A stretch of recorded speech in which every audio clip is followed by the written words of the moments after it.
Hello everyone, I'm Ty. No idea how to do these intros, but pretty much I've been applying for roles since the start of April. I've applied for, I think, 23 roles. So far, I've heard back from no one yet.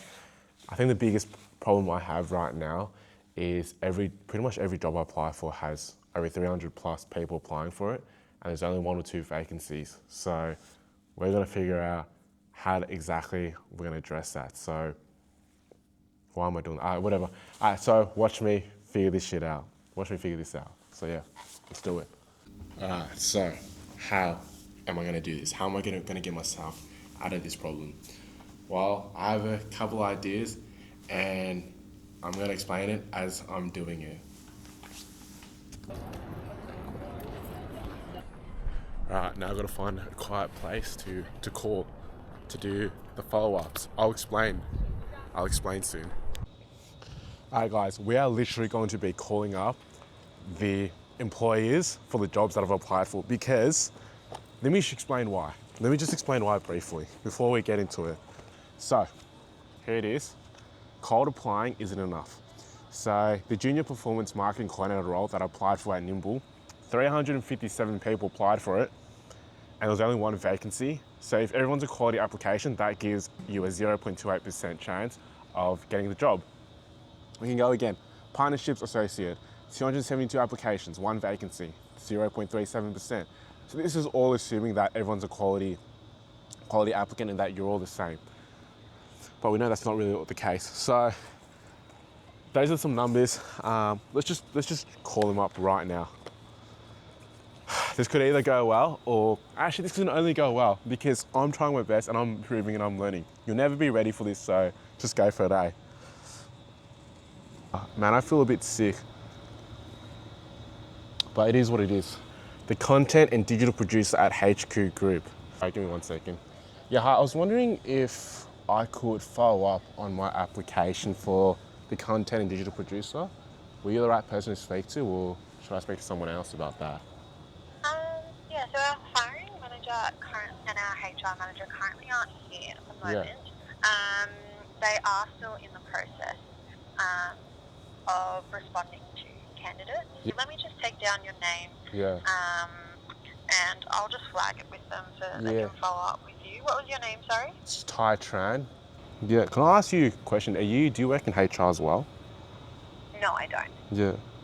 Okay. That's all right. Was there anything else you needed help with? No, that's all right. Thanks for your help. Appreciate it. Bye. All right, I tried. First one out of the way. Sorry, what was that?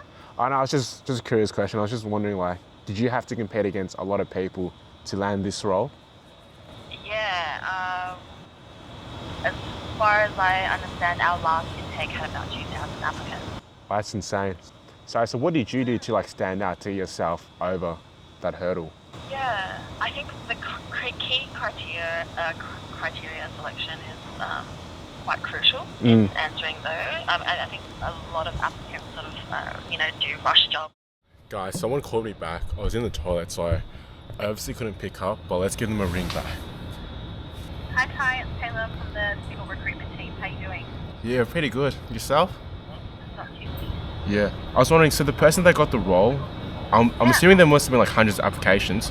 What did they have that allowed them to stand out, that made you want them above everyone else?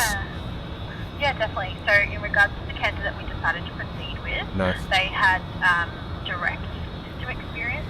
They also had quite a long background of digital marketing roles in the past as well. Nice. So we decided to go with a candidate with a little bit more experience to fill gaps in the team. Yeah, nice. So it's that long experience and that direct experience. Well, like, can I just know, like, why is experience such heavily emphasized in the job market? Because I was just curious, because the way I think about it is managers say that they think that you've done in the past and therefore you're a safer bet. Is that the kind of thinking that goes on? I think it's a part of it, but it's also they consider the existing team and what experience they have and then what this person could bring into the role as well. Done. So there you go. Man, I'm so happy. I tried my best. I put myself out there. And yeah, that's all I could ask for. So yeah, it's good. Oh, so we can't transfer to any other department. Yeah, I'm yeah. so sorry. That's all right. I'd like you to email human resources if that's okay. I'm so sorry for that. No, don't be. All right, guys, so I'm now going to go to the alumni network event. Man, give me a sec. Guys, how am I feeling? Wow, it's so dark, but I'm feeling nervous. That's a good thing. So I'm walking to the Monash Alumni Network event. Let's go there now. So yeah.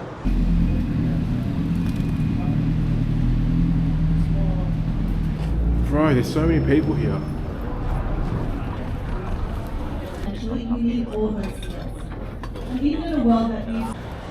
Alright guys, halftime chat. Guys, I'm in the middle of that networking thing. Halftime chat. Bro, it's hard. Like, I've introduced myself, talked to people, just random chats. I've introduced myself to like 5 people, I think. No one's come to me, so that's all good. This is literally the networking thing. Bro, this is literally what it's like networking when you're in that environment. Just walk. So, what's happening here? Oh, where are you from? Oh, nice to meet you.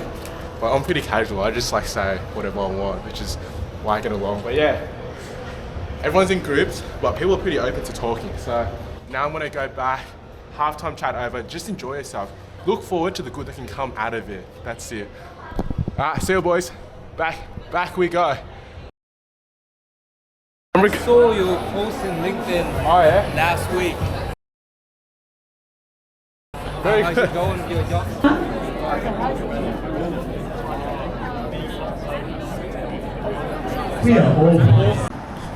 And we are done. It is like 8:20-ish.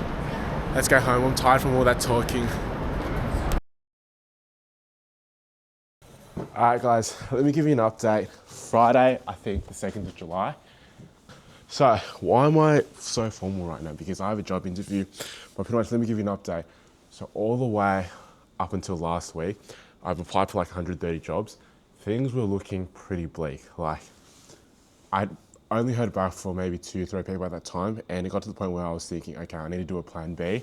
I'm gonna apply to study Master of Teaching while I job search. So I'm not giving up, but I was thinking, okay, this job search is gonna take a while. I may as well study a degree that can get me a job so that in the meanwhile, if it doesn't work out, or if it takes too long, I've got a plan B that I can get a job in. But it's funny how quick things can change, because this week I've gotten like 3 callbacks. I had an interview yesterday on Teams, like a Teams channel. It was for a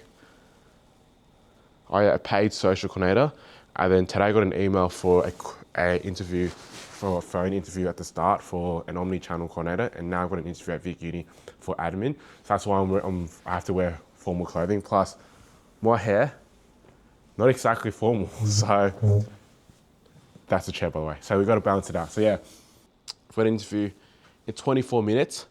So we'll head over there soon. Best of luck, Ty.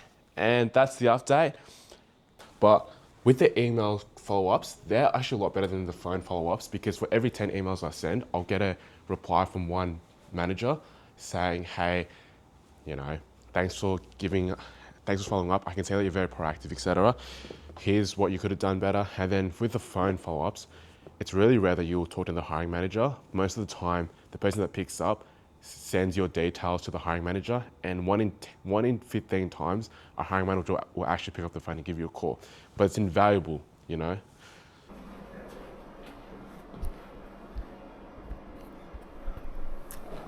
That's where I'm doing my interview, guys. I've just finished my interview. Holy crap, guys. I feel like I did so well because I gave it my absolute best, and that's the most important thing. There's nothing more I could have done, so therefore I'm happy with myself. Bro, they asked me so many technical questions, but actually let's move to a quieter place.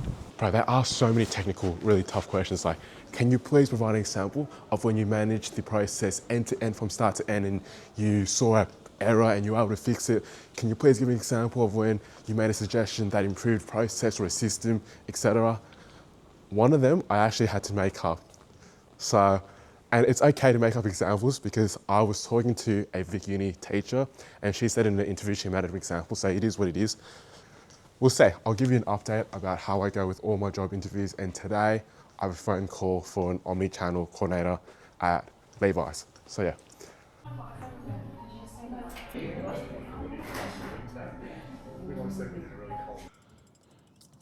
All right, everyone, so that job interview is done. Oh my God. So pretty much like, dude, I'm so glad that it's done. I'm very happy that it's done. The most important thing is I tried my best and I learned from it. So I'm happy with it. Obviously, no, I don't think I got the job. I feel like I wasn't aligned to it, and you could tell because she asked me what I knew about it and I pretty much hadn't done my research.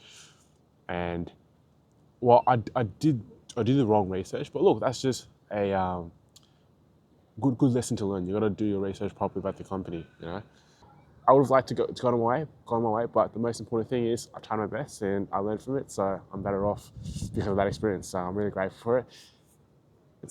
So yeah, now, oh yeah, about that update.